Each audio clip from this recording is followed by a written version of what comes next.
can't tell if it's going live or not. All right.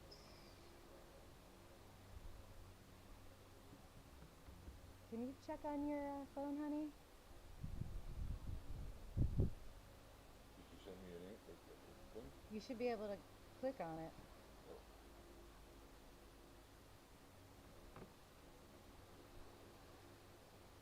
It says I'm streaming, but I'm not sure. Doesn't Yep. look like it. Oh, okay. There I am. Yay! All right. First time ever doing this. Here we go. All right. I can see the chat, you guys. So if you want to talk to me while we're doing this, let's do it.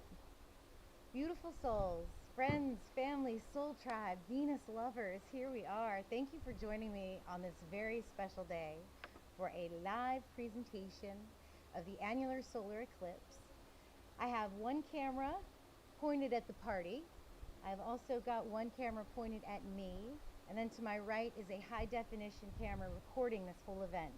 We've got special solar film covering the camera lenses to protect the sensitive electronics on the camera, and we also have special eye protection. So I can look up and I can see the moon. We have a little bit of cloud cover today, but it seems to be moving out. Venus is going to be right over there, but I don't think I'll be able to see her because there's a big fat cloud over there. So even if it did get dark enough, not sure. But it is actually darkening and it's gotten a little chilly. So it's super interesting. I hope you guys can still see the moon and sun. You might not be able to. Let's see, I've got my coffee.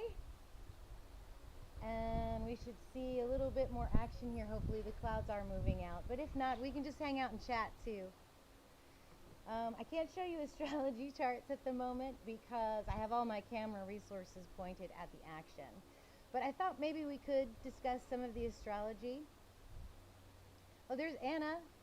Hey, Anna. She's my dentist and my neighbor. Thanks for joining me. You can walk over here if you want to. That might be kind of fun. Let's see.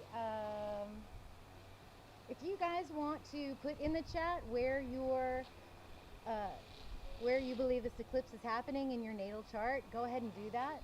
We can talk about that a little bit. I can just tell you guys that, oh, there's also some yard work going on behind me too, but I guess that's the way live works. So let's see.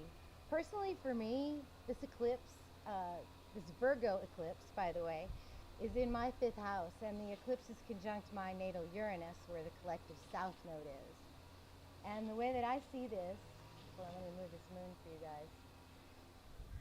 The way I see this is that I am letting go of the concept of what is normal and what is appropriate. Those sort of things can sometimes hold you back in your creative processes. So I know that that's been something that I'm trying to let go of, maybe kind of, let go of trying to be perfect. Nobody's perfect. So I'm also, let's see what else I'm having. I'm having Chiron return, a Chiron return. Do you guys know about that? So a Chiron return takes about 49, 50 years. And when your Chiron comes back to the same spot in your chart where it was when you were born, it means bringing up of old wounds. Because Chiron is our wounded healer teacher, right? He's the centaur archer. And he needs the wounds, right? If he doesn't have his wounds, he can't heal. If he doesn't heal, he can't teach. So a lot of times, some of the things that you maybe thought of healed, maybe you were able to let go of, are coming back to haunt you. So I definitely feel some of that right now, but I've also learned to recognize this Chiron energy and try to, I've been able to discern what's ego voices and the wounded child voices versus what's actually the truth. It's also in my 11th house, so, for the community, for the collective. Venus, oh, sweet Venus, too bad we can't see her. She is conjunct my natal Mars in the 4th house, and this is the will of creative expression. And I feel incredibly guided and incredibly called right now with the work that I'm doing, not only in astrology, but also in my clinical practice. Saturn is conjunct my Capricorn moon in my 9th house, and this just feels like a great joy and contentment in the responsibility of bringing you this moment. Ooh, so let's see. We have Mayatra. So this eclipse is happening in the 5th house as well. Taurus rising. Awesome. So let's see. Let me bring my mouse over here. Yeah, I have a Taurus rising too, so Venus is my chart ruler. I was really hoping that we would be able to see Venus if it got dark enough, and I think it actually might. Yeah, so Taurus rising. I wonder where your nodes are. So the 5th house is your creative expression. It's your heart. It's where you play. It's children. It's fun. So there may be some letting go for you, Mayatra, in your 5th house. Oh, hey, Ramatef. Oh, yeah, Taurus rising. Yeah, I think we both have Alcyon rising as well, don't we? Beautiful, beautiful. Well, there's more people coming in. If you guys are here, say hello. Don't be shy. Jennifer, hey. My beautiful medicine woman. Let's see, I don't remember where your Virgo is.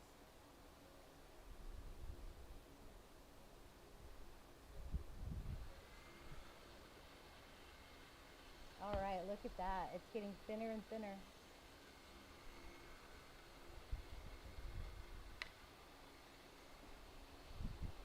Oh, Aldebaran rising? Cool. Very cool. I'm so glad we have this. You guys can see this. It's pretty spectacular when you're actually here. I put on my solar shades, and man, you just see like a little sliver of the sun.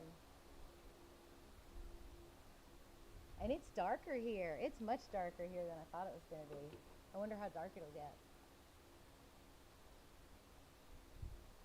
We are trying to record this too on high definition cameras, so I will have those images. Oracle House, Oracle Spouse in the house from California. Hey, welcome. Where's the eclipse happening for you, Oracle Spouse? I was just talking about it. It's in my 5th house, so a lot of creative energy is coming and going. You know, if you read your astrology clockwise, you could also use 8th house energy if it's in your 5th house. Oh, another 5th house. Awesome. Well, that it's a party, right? An eclipse party. Oh, hey, Billy. Did you see the eclipse in Oregon? I feel like it went over California. Oh, wow. Saturn and Pluto in the 5th house for this eclipse. Definitely. Ramatef, I think your Saturn is probably the more mature Saturn. I think you probably have a good control of Saturn, just like I do. So basically, you take your Saturn, and that's your ability to bring the manifestation down to the earth. But you have to learn those Saturn lessons first, right? The responsibility, the lessons. Oh no, we can't see the sun anymore. Oh, blessed clouds. But that's okay, we're here. We're talking astrology. This goes exact in about 18 minutes. And once it does that, what I thought we would do is just kind of set an intention together as a astrological or outcasts, astrology outcasts. And then Pluto, I think you probably also have the higher octave of Pluto. I think you probably know when to let go and let the new energy in, use it for power. Okay, Oracle Spouse. The eclipse is midheaven for you. Well, it's midheaven right now here where we are, between Aries and Taurus.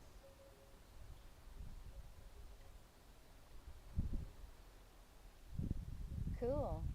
Cool, cool, cool. All right. Anybody else out there want to say hi? Talk about your astrology? We could talk about Virgo for a little bit too. I got so much on Virgo. Oh my gosh. When I was studying tropical astrology, Virgo was all about having, you know, like organization, perfection, always working, always serving, you know.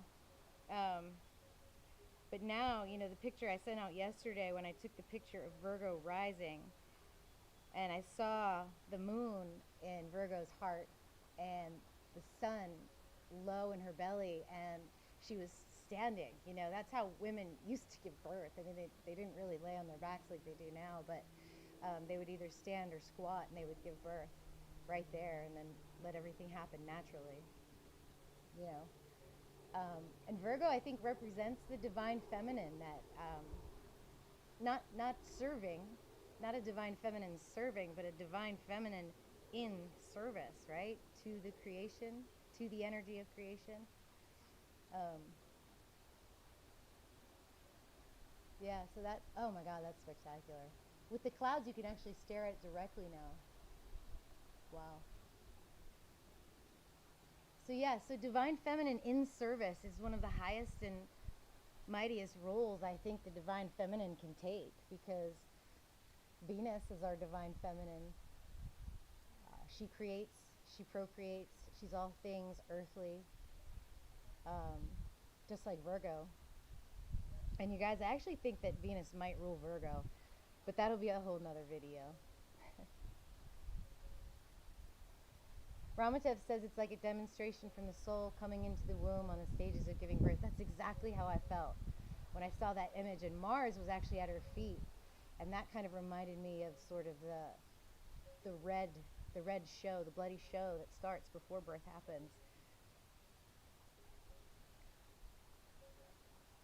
Yeah, Carmen, in my second house conjunct Uranus in a 4-3. Yeah, yours is like mine. This eclipse is conjunct my Uranus in Virgo in the 5th house. So you're probably feeling this too, this pulling together, this Virgo pulling together of divine, energetic spirit creation into matter. That's what happens in a gestation. That's what happens in Virgo. It happens inside the divine feminine, inside her body. And then it's birthed. And then she's got a creation, so a child, so to speak. And it's her responsibility in service to that creation. And with our collective south node there, we're reminded of this powerful energy. You know, we're reminded of the feminine that has for so long been lying down, you know, kind of submissive. And Virgo rising, you know, yesterday morning was just so incredibly beautiful. It just kind of brings it together for me. So, yeah, and then with the North Node in Pisces, conjunct our collective North, you know, Chiron. Chiron is a disconnection from the divine, a loss of spirit, a loss of our way. You know, as a society, I think we've lost that connectedness to spirit, that understanding that we are all one. And, you know, I think our North Node is urging us, it's sort of pushing us towards that. Oh, the other thing about Virgo, guys, is that there are thousands of galaxies behind the constellation of Virgo. And what are galaxies, right? They are just massive centers of creation. You know, there's a black hole at the center of every single one of these galaxies, a super massive black hole. And that's where energy turns into matter. It creates stars, it creates planets, it creates the dust in the cosmic atmosphere. Oracle spouse's moon in 9th house. Mine is too. You and I probably have a very similar chart.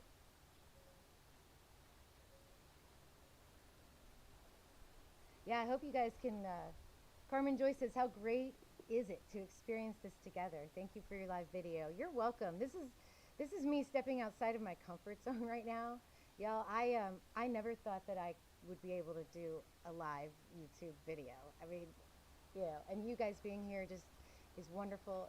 I feel the support, I feel the love, and together we're going to bring this eclipse in. In about 12 more minutes, it's going to go exact. And then I think what we'll do is we'll set these intentions together. That's what we do at new moons, right? Any of you that follow moon medicine, the full moon is where you let go, right?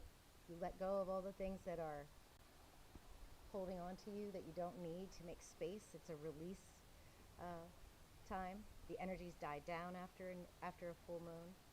And then on the new moon, hopefully from the last quarter to the new moon, you've been thinking about what you want, what you want for yourself, what you want for your community, what you want for your collective, what you want for your soul, and you set those intentions. So I wrote down a few, but you guys can type in what some of your intentions are for this new moon. What do you want to see? What do you want to happen with the next cycle? I know it's getting so dark. So yeah, we have those. And then the next full moon, guys, in 2 weeks is going to be a lunar eclipse. It'll be a blood moon. So I'm real excited about that too. And then next year, in April, we're going to have a full, total eclipse of the sun here in the United States. And actually, my beloved Sacred Masculine and I are going to travel to Central Texas and witness that. So I'm not sure I'll be able to do a live for that one.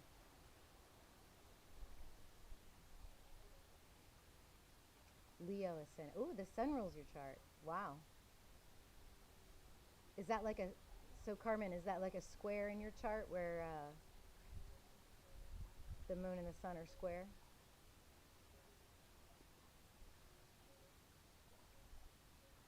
Ramatev says, what I got from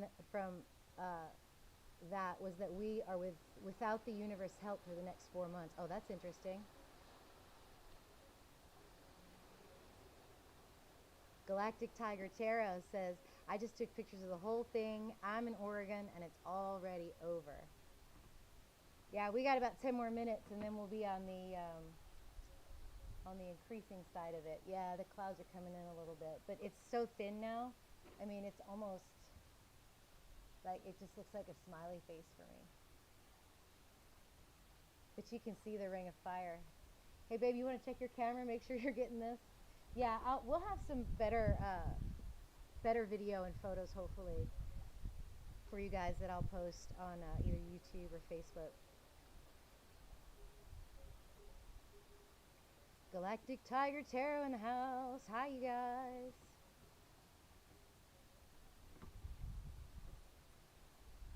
Yeah, it is so cool. I feel so blessed that I'm sitting here in my backyard, you know, with the ability to watch this. Ooh, here comes a nice little break in the clouds. In just a minute, you guys might be able to see the actual ring of fire, I'm hoping. Cool. That is so cool. Let's see what else is happening, right? With our, oh wow. Yeah, it'll definitely get brighter out here, for sure. For sure. Oh yeah, Pluto. Pluto has a station direct. We did that 4 days ago. And Pluto is currently squaring our collective nodes, right? So we just talked about the North Node in Pisces conjunct Chiron. We just talked about the South Node in Virgo conjunct Mercury conjunct Mars. And then we have a now direct Pluto T-squaring those nodes. We've been feeling this for a long time, though. This isn't new energy. This started early this year, going direct, and then it went retrograde over the summer for a few months, and now we're going direct again. So I think a lot of the things that we've worked on internally during the retrograde Pluto, I know there's a lot of inner turmoil for me, but I think now we're going to start seeing action towards the collective destiny. Oh boy, Tammy Gomez. Hello, beautiful people from Rockport, Texas. Oh, I bet you're seeing this too. I bet you're seeing this too. I can't see any of this on my camera at all. Like, it's gone. Yeah. I know, I don't know how to fix it. Maybe I can zoom out. I'm going to play with this a little bit, you guys. No, I'm just going to make it smaller so I can see if I can see it.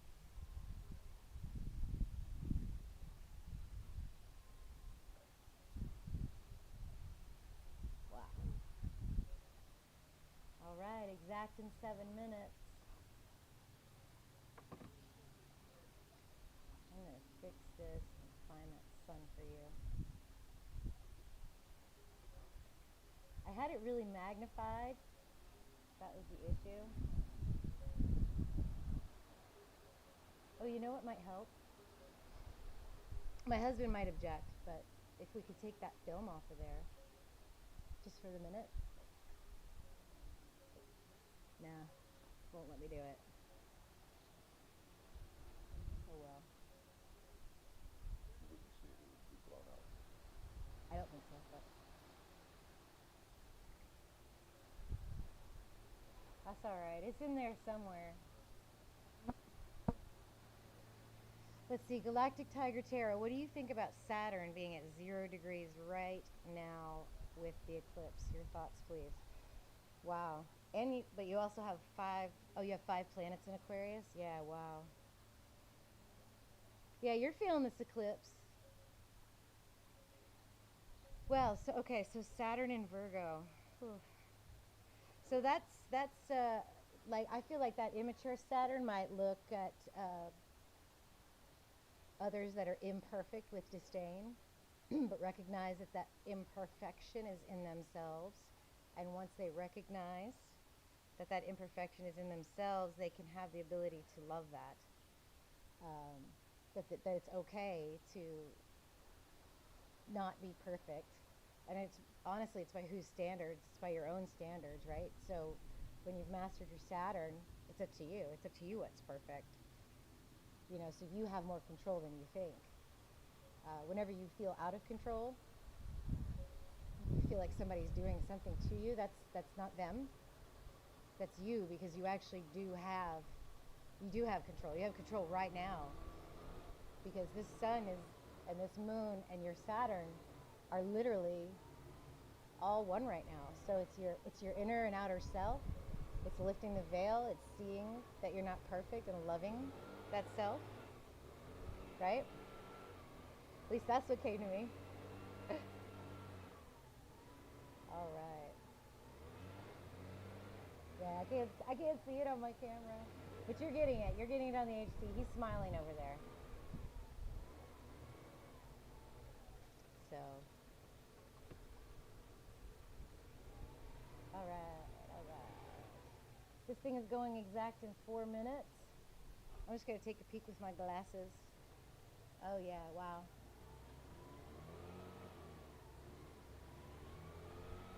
So what I'm seeing now, it literally looks like a horseshoe around the bottom edge of the moon.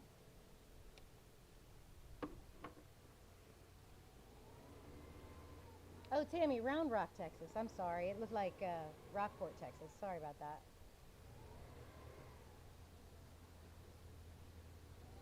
Oh, the shadows? Yeah. Yeah, there's all these crazy circular shadows on the ground, too. I wonder if we could get some pictures of that. All right. Okay, guys, the husband just stepped inside, and I kind of want to take the film off of my camera so you can see what this looks like, but I'm not going to do it. It'll break my camera. It's amazing, though. Oh, shoot. I'm sorry. Saturn in Aquarius. Oh, yeah. That's Saturn in Aquarius right now. So, what did you say? You said Saturn being at 0 degrees right now with the eclipse. Oh, I thought it was in the eclipse. Saturn in Aquarius. Yeah, me too. Well, that's where Saturn is right now. So Saturn is retrograde in Aquarius. Saturn in Aquarius is a kind of an ambivalent guy, right? He's not really too attached to the things that normally trigger him. Yeah, I see it. That's pretty cool.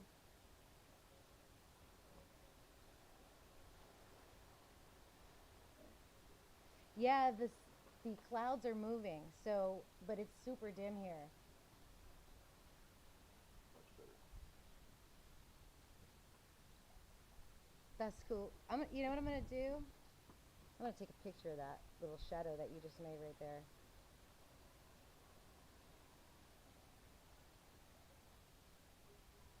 Cool.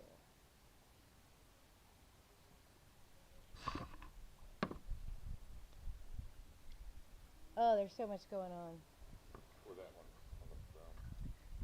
Oh yeah, that's neat too.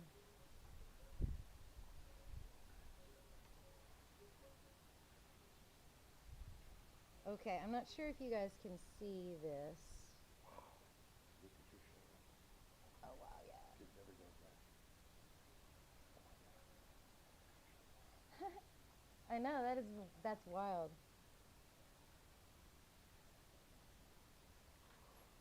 So that's the shadow on the ground. We have a hole in a piece of paper, and you can see the ring of fire right there.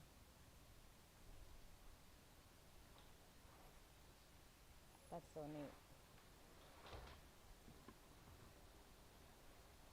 What does my sound like, Home Bliss? Am I reverberating? Is it too quiet? All right, this thing's perfecting right now. Oh my gosh, wow.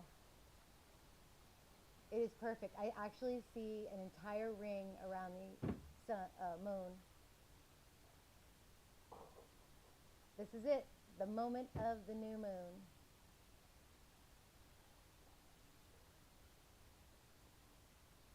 Wow.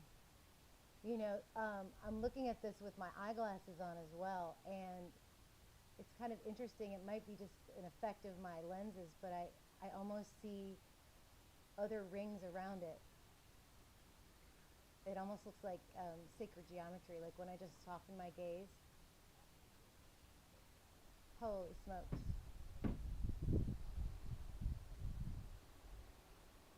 Wow. This is so cool. I'm sorry you guys can't see this on my camera. I really tried.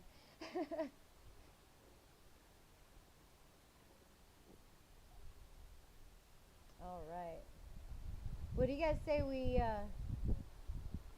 set a few intentions right now as this is happening, because we're about to start the next moon cycle.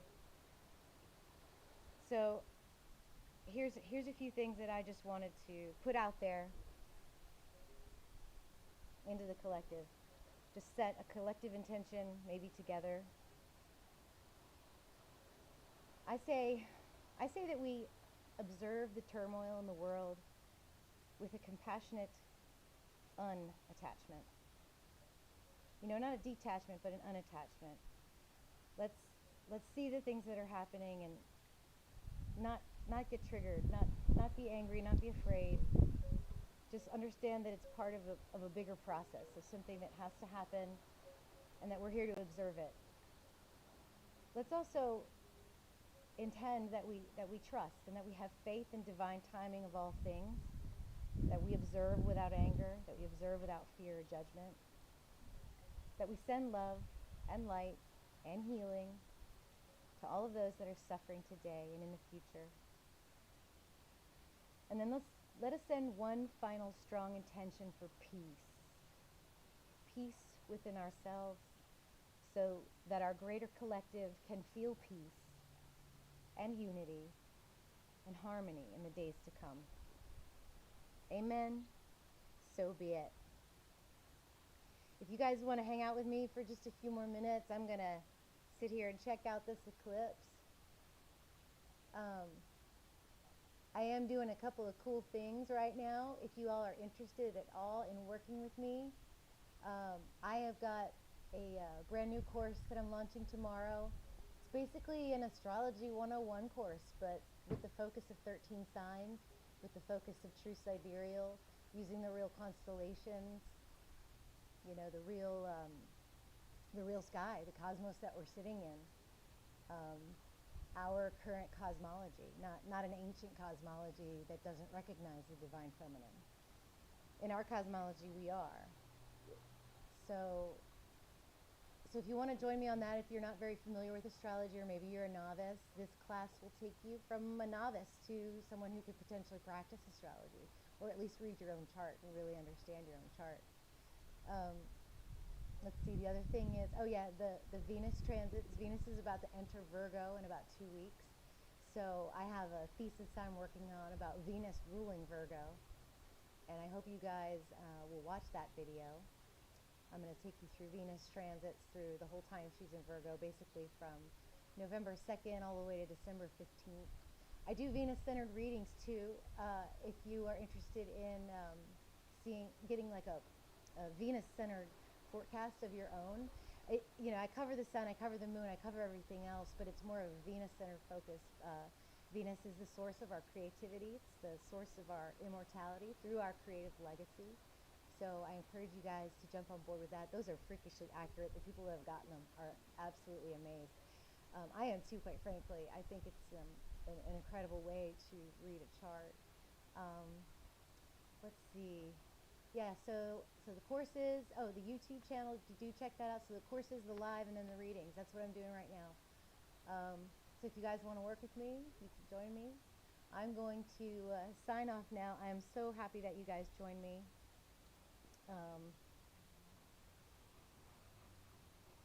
And I will catch you guys on the next video, okay?